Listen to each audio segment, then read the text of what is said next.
اعوذ باللہ من الشیطان الرجیم بسم اللہ الرحمن الرحیم۔ السلام علیکم خواتین و حضرات، آپ کا پروگرام صبح غم پرسہ پیش کرتی ہوں آپ کو ان پرسوز دنوں کا، اور امید کرتی ہوں کہ آپ جہاں ہوں گے، جس جگہ ہوں گے، بفضل تعالیٰ اور بصدقہ محمد و آل محمد خیر و عافیت سے ہوں گے۔ آج جمعۃ المبارک کا دن ہے، 15 صفر ہے اور نومبر کی 27 تاریخ ہے۔ ناظرین، اللہ تعالیٰ سے ہمیشہ یہی دعا ہے کہ اللہ تعالیٰ آپ کی زندگی میں سے تمام مشکلات کو دور فرمائے اور زندگی میں بہت ساری آسانیاں پیدا کرے، اور ہم سب کو توفیق عطا فرمائے کہ ہم دوسروں کی زندگیوں میں بھی آسانیاں پیدا کر سکیں۔ ناظرین، جیسا کہ آپ جانتے ہیں کہ ہمارے پروگرام کا آغاز جو ہے وہ اللہ کے نام سے ہوا کرتا ہے، اور پھر اس کے بعد آپ کو ہم کلام اہل بیت کی طرف لے جاتے ہیں۔ دعا اور ذکر اہل بیت کے بعد آپ سے دوبارہ ملاقات ہوتی ہے۔ اللهم صل على محمد وآل محمد اللهم صل على محمد وآل محمد دعا for Friday. بسم الله الرحمن الرحيم. اللهم صل على محمد وآل محمد. الحمد لله الأول قبل الإنشاء والإحياء، والآخر بعد فناء الأشياء، العليم الذي لا ينسى من ذكره ولا ينقص من شكره ولا يخيب من دعاه ولا يقطع رجاء من رجاه. اللهم إني أشهدك وكفى بك شهيدا، وأشهد جميع ملائكتك وسكان سماواتك وحملة عرشك ومن بعثت من أنبيائك ورسلك وأنشأت من أصناف خلقك، أني أشهد أنك أنت الله لا إله إلا أنت وحدك لا شريك لك ولا عديل ولا خلف لقولك ولا تبديل، وأن محمدا صلى الله عليه وآله عبدك ورسولك، أدى ما حملته إلى العباد وجاهد في الله عز وجل حق الجهاد، وأنه بشر بما هو حق من الثواب وأنذر بما هو صدق من العقاب. اللهم ثبتني على دينك ما أحييتني، ولا تزغ قلبي بعد إذ هديتني، وهب لي من لدنك رحمة إنك أنت الوهاب. صل على محمد وعلى آل محمد، واجعلني من أتباعه وشيعته، واحشرني في زمرته، ووفقني لأداء فرض الجمعات وما أوجبت علي فيها من الطاعات، وقسمت لأهلها من العطاء في يوم الجزاء، إنك أنت العزيز الحكيم. Ziyarat for Friday. It is the day of Imam Mahdi alayhi salam and the day of his arrival. Assalamu alayka ya hujjat Allahi fi ardih. Assalamu alayka ya ayn Allahi fi khalqih.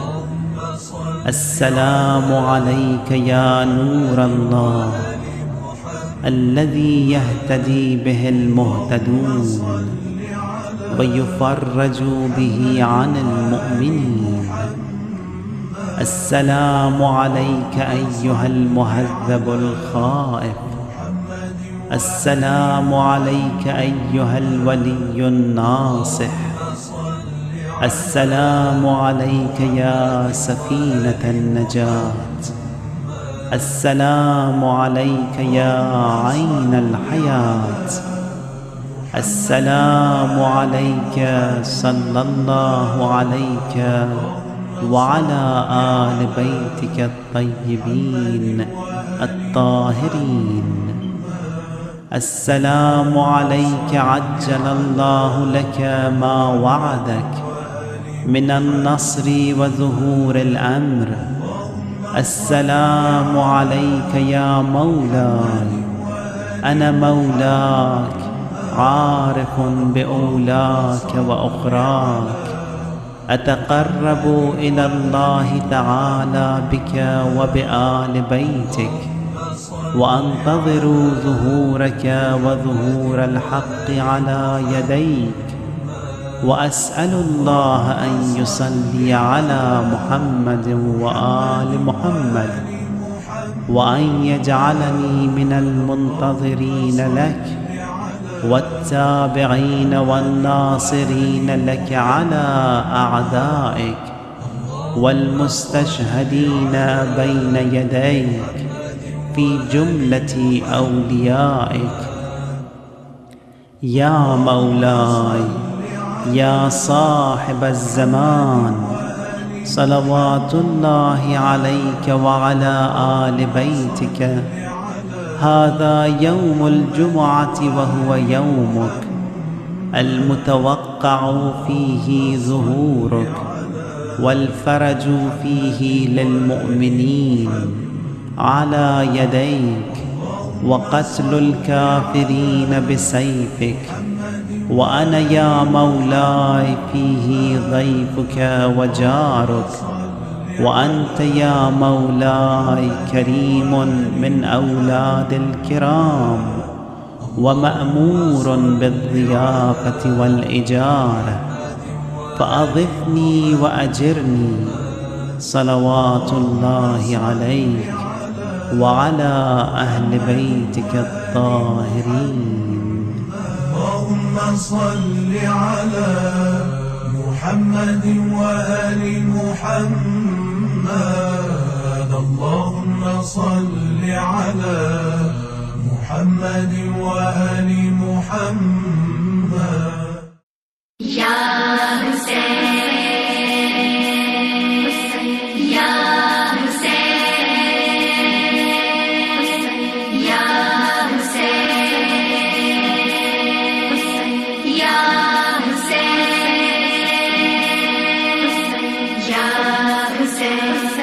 يا حسين يا حسين يا حسين. بس یہ لازم ہے کہ بس یہ لازم ہے کہ سچے عزادار رہو، سچے عزادار رہو، سچے عزادار رہو. اے عزاداروں، اے عزاداروں، اے عزاداروں، ہے زہرا کی دعا فرش عزا، یہ مسلح ہے مسلح بلا فرش عزا.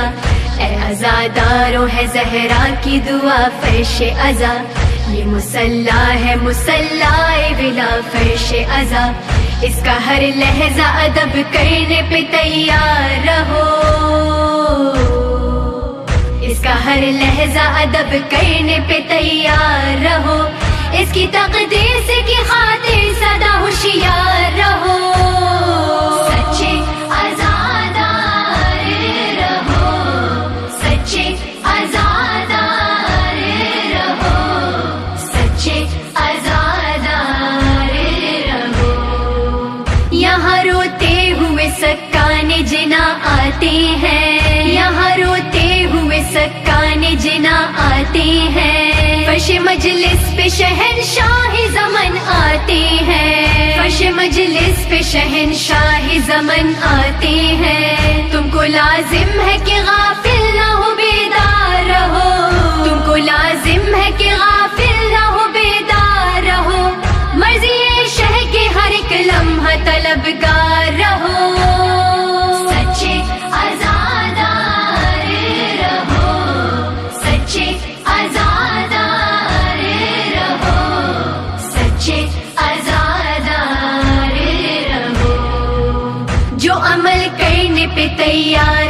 نہیں ہو سکتا، جو عمل کرنے پہ تیار نہیں ہو سکتا، وہ شہیدی کا عزادار نہیں ہو سکتا، وہ شہیدی کا عزادار نہیں ہو سکتا۔ چاہتے ہو کہ جو بے مثل عزادار رہو، چاہتے ہو کہ جو بے مثل عزادار رہو، مثل شبیر نمازوں پہ بھی تیار رہو۔ سچے عزادار رہو، سچے عزادار رہو، سچے عزادار رہو۔ یہ نمازوں کی صدا آتی ہے کانوں میں میرے، یہ نمازوں کی صدا آتی ہے کانوں میں میرے، چاہتی ہوں کہ ادا مجھ کو عزادار کرے، چاہتی ہوں کہ ادا مجھ کو عزادار کرے۔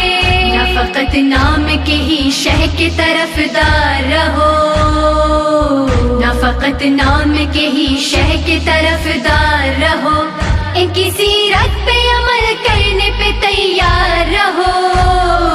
سچے عزادار رہو، سچے عزادار رہو، سچے عزادار رہو۔ ماتمی سوچ کے یہ فرش عزا تک جائے، ماتمی سوچ کے یہ فرش عزا تک جائے، یہاں مولا بھی ہے اشکوں کو بہانے آئے، یہاں مولا بھی ہے اشکوں کو بہانے آئے۔ جانمازوں کی طرح اس کے طلبگار رہو، جانمازوں کی طرح اس کے طلبگار رہو، حجت عصر کے تم طالب دیدار رہو۔ سچے عزادار رہو، سچے عزادار رہو، سچے عزادار رہو۔ باخدا اس سزاداری کی ہے بانی زینب، باخدا اس سزاداری کی ہے بانی زینب، حضرت فاطمہ زہرا کی ہے ثانی زینب، حضرت فاطمہ زہرا کی ہے ثانی زینب۔ جیسے سجاد تھے تم ویسے عزادار رہو، جیسے سجاد تھے تم ویسے عزادار رہو، کربلا یاد رہے ہر گھڑی غم خوار رہو۔ سچے عزادار رہو، سچے عزادار رہو، سچے عزادار رہو۔ پوچھا عابر سے کہاں ظلم زیادہ ٹوٹا، پوچھا عابر سے کہاں ظلم زیادہ ٹوٹا، چیر کر سید سجاد نے بشام کہا، چیر کر سید سجاد نے بشام کہا، اے عزادارو یہ وہ غم ہے کہ خوبار رہو، اے عزادارو یہ وہ غم ہے کہ خوبار رہو، تمہیں عابر کی طرح اشکوں سے سرشار رہو۔ سچے عزادار رہو، سچے عزادار رہو، سچے عزادار رہو۔ بے ادب کوئی نہ اس فرش عزا تک جائے، بے ادب کوئی نہ اس فرش عزا تک جائے، محض ایک رسم سمجھ کر نہ یہاں تک آئے، محض ایک رسم سمجھ کر نہ یہاں تک آئے۔ پہلے پاکیزگی نفس پہ تیار رہو، پہلے پاکیزگی نفس پہ تیار رہو، دے دعا زہرا تمہیں صاحب کردار رہو۔ سچے عزادار رہو، سچے عزادار رہو، سچے عزادار رہو۔ گئے عباس تو زینب کا یہی نوحہ تھا، گئے عباس تو زینب کا یہی نوحہ تھا، ہائے اب کون بچائے گا ہمارا پردہ، ہائے اب کون بچائے گا ہمارا پردہ، ہے یہی بی بی کا پیغام خبردار رہو، ہے یہی بی بی کا پیغام خبردار رہو،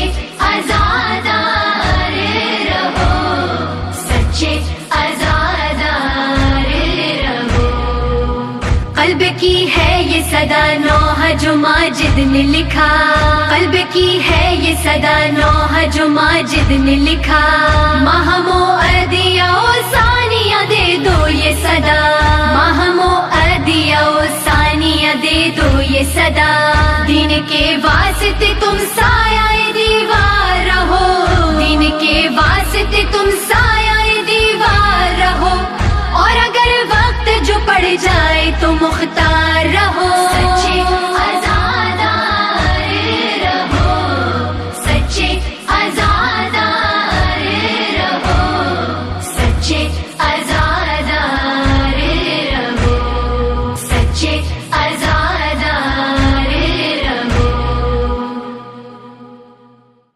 جی ناظرین، آپ کی خدمت میں دعا اور پھر اس کے بعد ذکر اہل بیت پیش کیا گیا۔ امید ہے کہ آپ کا آج کا دن جو ہے وہ بہت اچھا گزر رہا ہوگا، اور اللہ تعالیٰ آپ کی تمام جو مشکلیں ہیں ان کو آسان کرے، اور تمام جو آپ کے نامکمل کام ہیں جو مکمل نہیں ہو پائے آج ان کو مکمل کر دے۔ جمعۃ المبارک کا دن ہے اور ایک بہت ہی بابرکت دن ہے، وہی ہفتے کا ایک ریمائنڈر کہ ہمیں اپنے اللہ کی طرف متوجہ ہونا ہے، اپنے اللہ کی شان میں جو ہے وہ آگے بڑھنا ہے، اور مسجدیں جو ہیں وہ بھر جاتی ہیں ان تمام مسلمانوں کے ساتھ جو اللہ تعالیٰ کا ذکر کرتے ہیں۔ اسی طرح یہ ایک جمعۃ المبارک ایک ایسا جو لوگ جو مسلمانوں کے خلاف ہیں، جو اسلام کے خلاف ہیں، ان کے لیے ایک ایسا تمانچہ ہے جب دیکھتے ہیں کہ مسلمانوں سے مسجدیں ہر جمعے کو بھر جاتی ہیں اور ان کو جو ڈرایا جاتا ہے، ان کو جو دھمکایا جاتا ہے، اس سے ان کے بہادر دلوں کو کوئی فرق نہیں پڑتا۔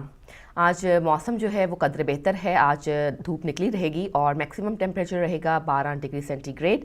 اپنا بھی خیال رکھیے گا اور اپنے ارد گرد رہنے والوں کا بھی خیال رکھیے گا۔ ہدایت کی بات ہے ناظرین، اور ہدایت کی بات میں آج ہم آغاز کریں گے اپنے پیارے پیغمبر مصطفیٰ صلی اللہ علیہ وآلہ وسلم کی احادیث سے، اور احادیث میں بھی سب سے پہلے ہم بات کریں گے کہ پاکیزگی اور جو صفائی ہے وہ نصف ایمان ہے۔ رسول گرامی صلی اللہ علیہ وآلہ وسلم فرماتے ہیں کہ صفائی و پاکیزگی ایمان کی نشانی ہے۔ پھر فرماتے ہیں کہ اپنے منہ اور حلق کو صاف کرو کیونکہ اس سے تلاوت قرآن کرتے ہو۔ پھر فرماتے ہیں کہ دین اسلام پاک و صاف ہے، بس مسلمانوں تم بھی پاک و صاف رہو۔ محمد مصطفیٰ صلی اللہ علیہ وآلہ وسلم فرماتے ہیں کہ خدا پاک و صاف ہے اور پاکیزگی کو دوست رکھتا ہے۔ ناظرین، کچھ احادیث تھیں جو کہ صفائی کے بارے میں، جو پاکیزگی کے بارے میں، جو کہ آپ کے سامنے میں نے پیش کی۔ صفائی اور پاکیزگی ہمارے ایمان کا حصہ ہے۔ اگر صفائی اور پاکیزگی ہماری زندگی کا حصہ نہیں ہے، ہمارے جسم کا، ہماری روزانہ کی روٹین کا حصہ نہیں ہے، تو پھر ہمارا ایمان جو ہے وہ نامکمل ہے، اور صفائی اور جو ہے وہ نصف ایمان ہے۔ جیسا کہ فرماتے ہیں ہمارے پیغمبر مصطفیٰ صلی اللہ علیہ وآلہ وسلم کہ صفائی اور پاکیزگی ایمان کی نشانی ہے۔ ایک مومن کو، ایک مسلمان کو جو اس کی جو پہچان ہے، سب سے زیادہ اس کی جو پہچان ہے وہ اس کے حلیے سے ہوتی ہے، اس کی صفائی سے ہوتی ہے، اس کی نفاست سے ہوتی ہے، اس کے اندر جو اس کے اندر پاکیزگی پائی جاتی ہے، اس سے جو ہے اس کے مسلمان ہونے کا اندازہ لگایا جاتا ہے۔ اور جو لوگ جو ہیں جو اپنی پاکیزگی کا خیال نہیں رکھتے، جو صفائی کا خیال نہیں رکھتے، ان کا ایمان مکمل نہیں ہو پاتا۔ ظاہر ہے کہ کوئی بھی عبادت کرنے کے لیے، نماز پڑھنے کے لیے، قرآن پڑھنے کے لیے اور دوسری عبادات کرنے کے لیے آپ کا پاک اور صاف ہونا جو ہے وہ بہت ضروری ہوتا ہے۔ نہ صرف یہ کہ آپ کی جسمانی پاکیزگی اور صفائی جو ہے وہ بہت ضروری ہے، اسی طرح روح اور قلب کی صفائی بھی بہت ضروری ہے۔ روح اور قلب کی صفائی جو ہے وہ اللہ تعالیٰ کے ذکر سے حاصل ہوتی ہے، استغفار کرنے سے حاصل ہوتی ہے، اور انسان جو ہے وہ اپنی مسلمان جو ہے وہ اپنی صفائی کا خیال رکھ کر، دل و دماغ کی صفائی کا خیال رکھ کر، اپنے روح کی صفائی کا خیال رکھ کر، اور پھر اپنے جسموں کی صفائی کا خیال رکھ کر اپنے ایمان کی تکمیل کرتے ہیں۔ ایک اور بہت ہی مشہور حدیث سے پاک ہے جو کہ میرا خیال ہے کہ جب بھی بچے ہوش سنبھالتے ہیں، ہمارے جو ہوا کرتی تھی سلیبس تھا پاکستان میں اسلامیت کا، اس میں بھی یہ حدیث سب سے پہلے جو کانوں میں پہنچی، جب تھوڑا سا عقل آنے لگی، تھوڑا سا شعور آنے لگا، تو وہ یہ حدیث تھی کہ جنت ماؤں کے قدموں تلے ہے۔ رسول اکرم صلی اللہ علیہ وآلہ وسلم نے فرمایا کہ جنت ماؤں کے قدموں تلے ہے۔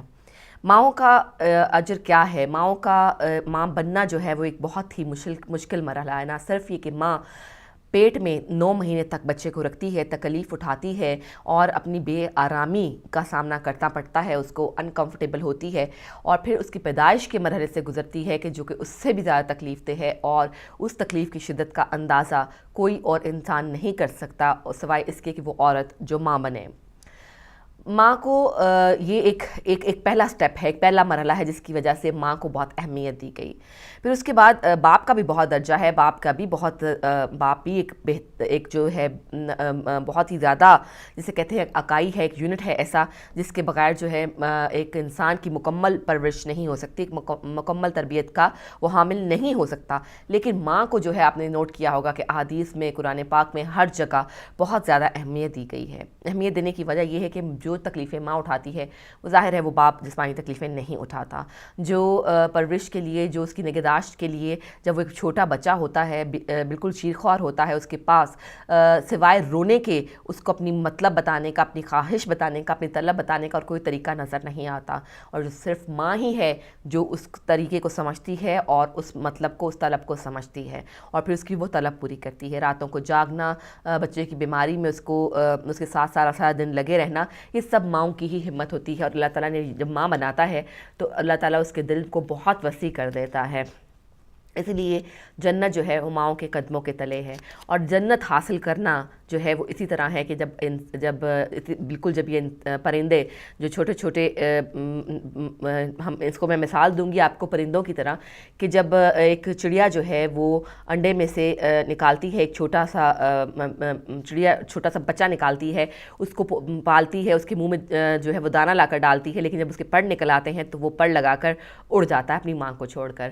اسی طرح انسان کی بھی تھوڑی سی یہی حال ہے کہ جب انسان پیدا ہوتا ہے، جب تک وہ ماں کا محتاج رہتا ہے، جب تک اس کو ماں کی ضرورت رہتی ہے، بیبی ہوتا ہے تو اس کو ظاہر ہے دودھ کی ضرورت رہتی ہے، اس کو اس کی سارے باقی کام ہیں وہ ماں کرتی ہے۔ پھر اس کے بعد جب وہ اسکول جانے کے قابل ہوتا ہے تب بھی اس کے کھانے پینے کا خیال، اس کے لباس کا خیال، اس کی ضروریات کا، اس کی جذباتی ضروریات کا خیال جو ہے وہ ماں رکھتی ہے۔ آہستہ آہستہ جب وہ بچہ جو ہے وہ قدم بڑھاتا جاتا ہے زندگی کے اپنے آگے کی طرف، ٹین ایج میں آتا ہے، تھوڑا سا اس کا ماں سے جو ہے وہ والا اس کے اوپر انحصار اتنا نہیں رہتا جتنا کہ ایک بچہ ہوتے ہوئے رہتا ہے۔ پھر ٹین ایج کے بعد وہ ایک اور زندگی کے ایک اور نئے حصے میں، نئے مرحلے میں قدم رکھتا ہے اور پھر تھوڑا اور ماں سے دور ہو جاتا ہے۔ لیکن یہ چونکہ ایک پروسیس ہے، یہ کوئی نیچرل پروسیس ہے، اللہ تعالیٰ نے انسان کو ایسے پیدا کیا ہے کہ وہ آگے بڑھتا ہے اور پھر اس کے اپنے بچے ہوتے ہیں، پھر ایک وہ نسل در نسل جو ہے اس طرح سے ایک سسٹم چلتا رہتا ہے۔ یہ آدم علیہ السلام کے زمانے سے یہ ایسے ہی چل رہا ہے۔ لیکن بات یہ ہے کہ آپ اپنی ماں کی کتنی قدر کرتے ہیں۔ آپ دنیا کے جس مقام پر بھی پہنچ جائیں، آپ کو جتنی بھی ترقی حاصل ہو جائے، آپ کو جتنا بھی اللہ تعالیٰ آپ کے نصیب میں رزق ڈال دیں، لیکن ماں ایک ایسی ہستی ہوتی ہے جس کی گود میں جا کر آپ کسی بھی عمر میں ہوں، کسی بھی حال میں ہوں، آپ کو وہ سکون نصیب ہوتا ہے، اور تکلیف کے ٹائم ماں کا ہی نام جو ہے وہ آپ کے لبوں سے نکلتا ہے۔ نیچرلی اللہ تعالیٰ نے ماں سے محبت، ماں کا کنیکشن ایسا رکھا ہے کہ ماں کا لفظ جو ہے وہ تکلیف کے موقع پر سب سے پہلے انسان کے منہ سے نکلتا ہے۔ تو ماؤں کو، اپنی ماؤں کو جو ہے ان کے ساتھ ان کی جب وہ بڑھاپے کو پہنچ جائیں تو ان کی تعظیم کرنے کے لیے، ان کی دل جوئی کرنے کے لیے اور ان کی حکم کی بجا آوری کرنا بہت ضروری ہے۔ آپ چاہے زندگی کے کسی بھی مقام پہ پہنچ جائیں، زندگی کی کسی بھی منزل پہ پہنچ جائیں، عمر کی کسی بھی منزل پہ پہنچ جائیں، ماں کا رتبہ جو ہے وہ بڑھتا ہی چلا جاتا ہے، اور آپ کی ماں جو ہے وہ ہماری مائیں جو ہیں وہ مائیں سب کی، میرا خیال ہے کہ مائیں جو ہوتی ہیں سبھی کی مائیں ہوتی ہیں، اور سبھی ماؤں کی جو ہے عزت و تکریم ہم پر فرض ہے۔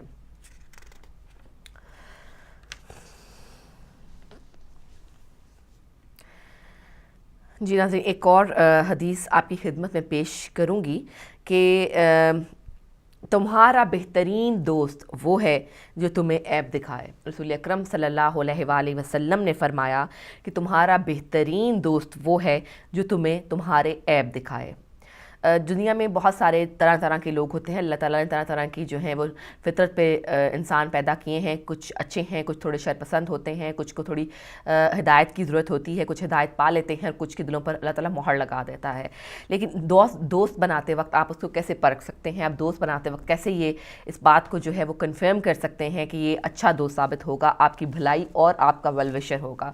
اگر آپ کا دوست جو ہے وہ آپ کو آپ کی خوشامد نہیں کرتا، آپ کو ہر وقت جو ہے تسلی دینا اور محبت کا اظہار کرنا ایک علیحدہ چیز ہے، اور خوشامدی انداز میں جو ہے اس کی ہر غلط کام کو بھی صحیح کہنا یہ ایک علیحدہ چیز ہے. ہم اس میں ڈفرینشیٹ نہیں کر سکتے سم ٹائمز، اور ہم غلط دوست کا انتخاب کر لیتے ہیں. تو اس میں ڈفرینشیٹ کرنا بہت سخت ضروری ہے کہ آپ کا ویل وشر کون ہے، آپ کے لیے جو ہے وہ دل سے جو اچھا چاہتا ہے وہ کون ہے، اور جو صرف اور صرف آپ کی خوشنودی حاصل کرنے کے لیے یا آپ سے فائدہ اٹھانے کے لیے آپ کے قریب ہونے کی کوشش کر رہا ہے، اس میں کیا فرق ہے. اور بہترین دوست وہ ہے جو آپ کو آپ کے عیب بتائے، وہ دوست نہیں جو تمام لوگوں کے سامنے جو ہے وہ آپ کے عیب بتائے، بلکہ وہ دوست جو تنہائی میں آپ کو سمجھائے، تنہائی میں آپ کی عیب کی نشاندہی کرے اور آپ کو اس کی تلقین کرے کہ وہ اپنے اندر سے وہ عیب، وہ کمی جو ہے وہ دور کر لی جائے. تو بہترین دوست وہ ہے جو ہمیں ہماری خامیوں کے متعلق جو ہے بتاتا ہے.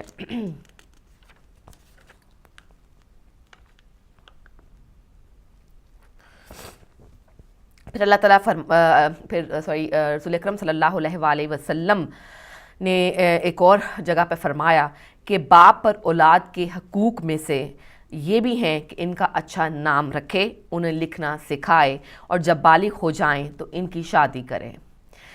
باپ، ابھی ماں کی ہم نے بات کی کہ ماں کے ذمہ ان کی پرورش ہے، تربیت ہے، اور باپ کا بھی ایک بہت بڑا کنٹریبیوشن ہوتا ہے بچوں کی تربیت کی طرف، اور باپ پر یہ فرض ہے کہ وہ ان کا سب سے پہلے تو جو نومولود ہے اس کا بہت اچھا سا نام رکھے، ایسا نام جس سے اس کی زندگی میں برکت پیدا ہو.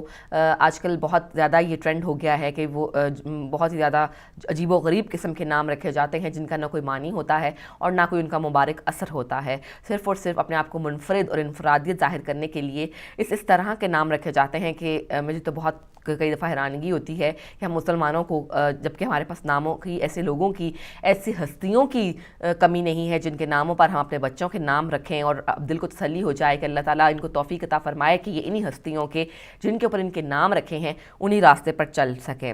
لیکن ظاہر ہے ایک جسے کہتے ہیں نمود و نمائش کا زمانہ ہے، لوگ ایک دوسرے سے آگے بڑھ جانے کی کوشش کرتے ہیں، اس طرح ناموں میں بھی جو ہے وہ آگے بڑھ جانے کی کوشش کرتے ہیں، ڈفرینٹ سے ڈفرینٹ نام رکھنے کی کوشش میں وہ نام کا مطلب اور نام کا اثر بھول جاتے ہیں. تو بہترین نام وہ ہیں جو اللہ تعالیٰ کے لیے جو ہے وہ ایک مسلمان کے لیے جو ہیں وہ بہت خوبصورت لگیں، اس کے مسلمان ہونے کی عکاسی کریں. اور بہترین یہ ہے کہ ہم اپنے جو ہماری ہستیاں، جو ہمارے امام، جو ہمارے معصومین، جو ہمارے پیغمبر مصطفیٰ صلی اللہ علیہ وسلم کے بہت سارے پیارے نام ہیں، وہ رکھے جائیں تاکہ جو بچہ ہے اس کے پر اچھی اثر پڑے، اس کی تربیت پر اچھا اثر پڑے، اور اللہ تعالیٰ اس کو جو ہے زیادہ توفیق عطا فرمائے کہ وہ راستے پر، صحیح راستے پر، اللہ کے بتائے ہوئے بہترین راستے پر چل سکیں. پھر ایک اور باپ کو جو ہے وہ اس کا فرض بتایا گیا ہے. باپ کا فرض یہ ہے کہ بچے کو پڑھنا لکھنا سکھائے. اب فرض یہ اس طرح سے، دو طرح سے ادا ہو سکتا ہے. ایک اس طرح سے کہ ایک تو یہ کہ وہ اس کو قرآن پاک اور ظاہر ہے جو باقی دینی تعلیم ہے وہ بھی اس کو سکھائے، اور پھر اس کو دوسری جو دنیاوی تعلیم ہے وہ بھی اس کو سکھائے. ایک طرح سے یہ تو خود سکھانا ایک جو ہے باپ کا فرض ہے. دوسرا یہ کہ وہ ظاہر ہے ایسے جسے کہتے ہیں کہ ایسی مہیا کرے، اس کے لیے رزق و روزی ایسا مہیا کرے جس کی وجہ سے جو بچے ہیں وہ تعلیم حاصل کر سکیں، اور ان کے لیے ان کے پاس اتنا ان کے پاس فنڈز ہوں کہ وہ اپنی دینی اور دنیاوی تعلیم کو جاری رکھ سکیں. پھر اس کے بعد ابھی لکھنے پڑھانے کے سلسلہ ختم پر جو ہے وہ باپ کے فرائض ختم نہیں ہو جاتے، بلکہ اس کا ایک اور فرض ہوتا ہے، اور وہ یہ کہ بچوں کی جب وہ بلوغت کی عمر کو پہنچ جائیں، جب وہ آپ کو اس قابل لگیں کہ ابھی اپنی ذمہ داریاں سنبھال لیں گے، تو ان کی شادی کر دی جائے. کیونکہ جو شادی کرنا جو ہے وہ سنت رسول ہے، اور اس سے انسان بہت ساری برائیوں سے بچ سکتا ہے اور ایک نیک خاندان کی تکمیل ہوتی ہے. یہ تو کچھ احادیث تھی ناظرین جن پر انشاءاللہ اللہ تعالیٰ ہمیں توفیق عطا فرمائے کہ ہم عمل کر سکیں.